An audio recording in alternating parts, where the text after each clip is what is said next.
नमस्कार मित्रों, सभी सनातनियों का मेरा अभिवादन और सभी का मेरे चैनल संस्कृति से में स्वागत है।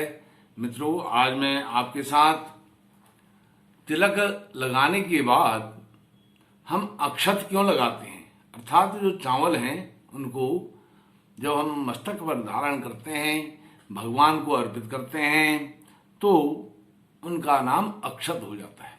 अक्षत अर्थात जो क्षत नहीं होते हैं, शत विक्षत नहीं होते हैं, जिनकी क्षति नहीं होती है, उनको अक्षत कहते हैं। मित्रों, सर्वप्रथम आप मेरी इस वीडियो को लाइक कीजिए, मेरे चैनल को सब्सक्राइब कीजिए और अपने सभी मित्रों से मेरे चैनल को सब्सक्राइब करवाइए और अपने मित्रों के साथ मेरी इस वीडियो को शेयर भी कीजिए। मित्रों, जो चावल है, चावल धान से निकलता है, जिससे फिर चावल बनाया जाता है, जिसको आम भाषा में भात भी कहते हैं। उसका भात भी बनता है, भात खाते हैं लोग। और यह जो अक्षत है, अक्षत क्यों लगाए जाते हैं? यह अस्थि में जो अक्षत है, यह प्रतीक है मोक्ष का, मोक्ष का प्रतीक। अर्थात मोक्ष उसको कहते हैं जिसका फिर जन्म नहीं होता है, जिसको फिर मां के गर्भ में नहीं आना पड़ता है, और जिसका पुनर्जन्म नहीं होता है, और जिसका इस मृत्यु लोक में पुनरावर्तन नहीं होता है, उसको मोक्ष कहते हैं। अब प्रश्न यह आता है कि जो यह अक्षत है, चावल सामान्य भाषा में कहते हैं, शुद्ध जो भाषा है, परिमार्जित भाषा है, उसमें इसको अक्षत कहा जाता है। तो इसको इसलिए इस प्रकार से समझना चाहिए, जो अक्षत है यह मोक्ष का प्रतीक क्यों है, कैसे है। मित्रों, आप जो चावल है, इसको आप जमीन में, मिट्टी में यदि हम गाड़ देते हैं, बो देते हैं जमीन में, तो यह अंकुरित नहीं होता है। अर्थात अंकुरित नहीं होना, इसका जन्म नहीं होता है। और जो धान होता है, इसी के धान जो होता है, धान के छिलके के अंदर ही यह चावल छिपा हुआ रहता है। जब इसके छिलके को अलग कर दिया जाता है, तब यह धान अंकुरित होता है, तो तब यह मोक्ष को प्राप्त होता है। जब छिलका निकल जाता है तो वह मोक्ष को प्राप्त होता है। इस प्रकार से यह जो है मोक्ष का प्रतीक है। इसलिए हम इसको तिलक लगाने के बाद रोली, चंदन, अष्टगंध, कुमकुम आदि, भस्म आदि लगाने के बाद इसलिए अक्षत लगाया जाता है। अब कुछ लोग कहते हैं आज एकादशी है, आज अक्षत नहीं लगाने चाहिए। यह गलत परंपरा है, क्योंकि अक्षत हमेशा लगानी चाहिए। जब भी हम तिलक लगाएं, अक्षत अवश्य लगानी चाहिए, क्योंकि वह मोक्ष का प्रतीक है। और एकादशी जो है, विष्णु भगवान की उसमें कथा है। विष्णु भगवान की प्राप्ति के लिए एकादशी का व्रत किया जाता है। जो व्यक्ति एकादशी के दिन, अन्य दिनों में भी, विशेषकर एकादशी के दिन अक्षत तिलक के बाद ग्रहण करता है, अपने मस्तक पर लगाता है, वह अवश्य ही मोक्ष को प्राप्त होता है। ऐसे व्यक्ति को विष्णु भगवान बहुत प्रिय मानते हैं।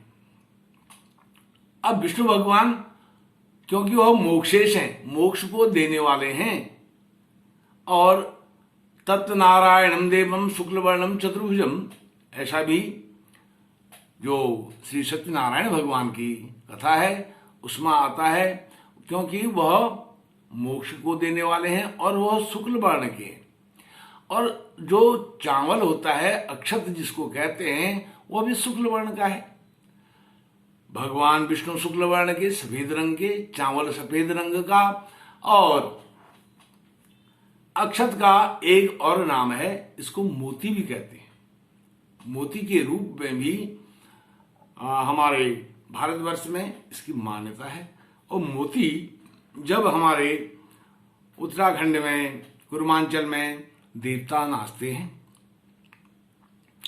तो विशेषकर जो ग्वेल देवता हैं, गोलू जी जिनको कहते हैं, वह नाचते हैं, तो उनकी थाली में उनको यह मोती दी जाती हैं। वहां पर इनका नाम मोती हो जाता है, परिमार्जित हो जाता है, अक्षत से मोती बन जाते हैं। और वह मोती को देख करके प्रश्न पूछने वाले के प्रश्न का उत्तर देते हैं। उन मोतियों को देख करके वह सब कुछ बता देते हैं। तो मोती जो अक्षत है, चावल हैं, इनके क्या क्या उपयोग हैं, क्या क्या प्रयोग हैं, यह मैंने आपको बताया। अब जो क्षत नहीं होता है वही अक्षत है, वही अक्षय फल देने वाला है। अर्थात जब हम अक्षत लगाएं, चावल लगाएं, वह टूटा हुआ नहीं होना चाहिए, वह पूरा होना चाहिए। जैसे धान के अंदर है, धान के अंदर जैसा उसकी जितनी साइज है उसी साइज का अक्षत होना, वो चावल हो उसी को वह धारण करने योग्य है। टूटा हुआ चावल कभी भी नहीं लगाना चाहिए, अर्थात वह खंडित है। जो टूटा हुआ है खंडित है। जैसे भगवान की कोई मूर्ति टूट जाती है, वह खंडित हो जाती है, फिर वह पूजा करने का उसका कोई लाभ नहीं होता है। इसी प्रकार से टूटे हुए चावल को भी, अक्षत को भी मस्तक पर धारण करने से भगवान उस व्यक्ति से प्रसन्न नहीं होते हैं, यह समझना चाहिए। अर्थात जब अक्षय फल देने वाला अर्थात मोक्ष को देने वाला होता है, जिसका जन्म नहीं होता है, वह अक्षत है, वह मोक्ष है, इस प्रकार से समझना चाहिए। अब अक्षत मोक्ष का प्रतीक है। अक्षत चावल का जन्म नहीं होता है, मैंने आपको बताया। कितना भी चावल हम, बिना छिलके का होता है चावल सफेद, उसको कितना भी संख्या में 2 किलो 4 किलो 1 बोरी 1 कुंटल जमीन में गाड़ दें, बिखेर दें, वह कभी अंकुरित नहीं होगा। अंकुरित केवल धान होगा जब उस पर छिलका होगा, चावल के बाहर से एक आवरण होगा। यह आवरण क्या है? यह आवरण जो धान का छिलका है, यह जैसे मनुष्य जो जरायुज हैं, मनुष्य हैं, जानवर हैं, यह जब पैदा होते हैं मां के गर्भ में एक झिल्ली होती है, उस झिल्ली में वह रहते हैं और उसी झिल्ली में वह जन्म लेकर के इस मृत्यु लोक में आते हैं।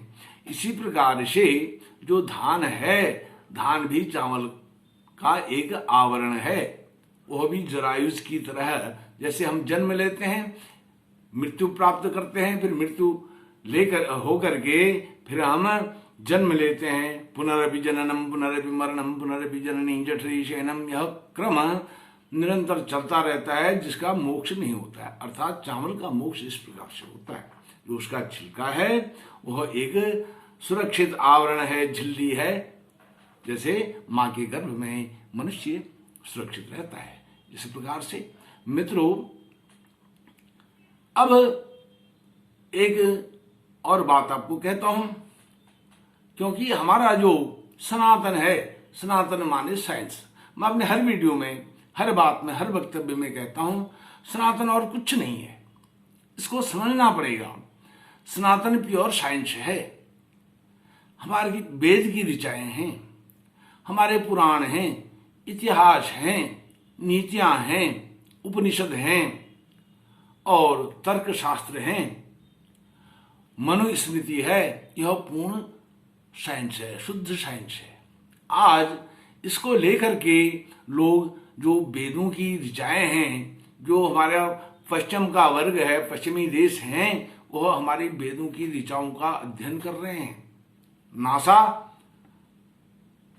और ये नासा जो बना है, यह इसी के आधार पर वेदों का अध्ययन करके उसने नासा खड़ा किया। नासा भी 1957-58 में बना है, लेकिन हमने जो नासा आज गणना कर रहा है, हमने उसकी गणना बहुत पहले, अरबों साल पहले कर दी। अरबों साल अर्थात जब सनातन कब आया, जब सृष्टि आई, जब यह सब वातावरण बना, अखिल निखिल ब्रह्मांड का प्रादुर्भाव हुआ, तब सनातन भी आया, तब सृष्टि आई, तब साइंस आया। अब आज हम अपनी ही चीजों को पढ़ते नहीं हैं, लिखते नहीं हैं, यह बड़ा दुख का विषय है। दूसरी चीज, अब हम तिलक लगाते हैं, तिलक लगाने में भी हमें शर्म आती है, चोटी रखने में शर्म आती है, जनेऊ धारण करने में शर्म आती है। हम हिंदू हैं, कहने में हमको शर्म आती है, क्योंकि हम तिलक लगाएंगे तो हम पहचाने जाएंगे हम हिंदू हैं, तो लोग हमको देख करके हंसेंगे। ये भाव हमारे अंदर जो कुंठित भाव है, यह कुंठित भाव जब तक हम अपने मन में रखेंगे तो भारतवर्ष हिंदू राष्ट्र नहीं बनेगा। सोशल मीडिया पर हिंदू राष्ट्र बनाओ, हिंदू राष्ट्र बनाओ, ऐसा कैंपेन चलाने से और व्हाट्सएप में, फेसबुक में, यूट्यूब में कहने से कुछ नहीं होता है। भारत माता की जय कहने से भारत माता सशक्त होने वाली नहीं है। सनातन धर्म की जय कहने से सनातन हिंदू धर्म सशक्त होने वाला नहीं है। तो सनातन धर्म, हम छोटी छोटी बातें अपने अमल में लाएंगे। एक तिलक लगाना है, तिलक लगाएं और बड़ा बड़ा लगाएं, जैसे मैंने लगा रखा है, और उसमें चंदन से तिलक लगाएं, रोली लगाएं, अष्टगंध लगाएं और भस्म लगाएं। फिर उसके बाद अक्षत भी जरूर लगाएं, जो भी आपके पास उपलब्ध हो, अष्टगंधा आदि, रोली आदि, उसका तिलक लगाएं। उसके बाद अक्षत लगाएं।